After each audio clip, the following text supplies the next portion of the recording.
So let me continue with Father Kevin's reflection on how Ignatius went up into Flanders in order to raise money for his education.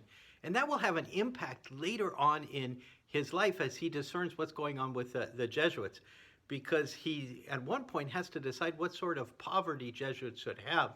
And he's well aware of how disruptive it can be to be forced to beg your way, but he's also very much aware of how dependent you are on God when you do have to beg.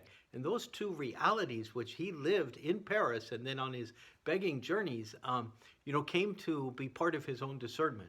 But the other thing, perhaps more important, is that when he comes to write to Jesuits who are studying, and as you know, we Jesuits do study, and our youth is lost in school, it seems to me.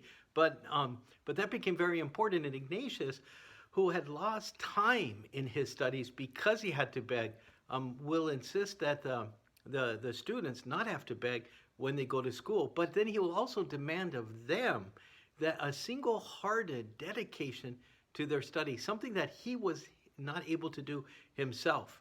But he will ask them to really dedicate themselves to their studies because that is their mission. He felt that was his mission, but because of a practical difficulty, he couldn't completely fulfill it at the time.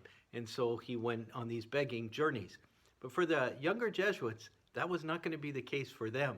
But they had better really dedicate themselves to their studies. And for us, what it can say to us is that, in many of our lives, we are, capable of doing wonderful things, for God, if we really dedicate ourselves to it.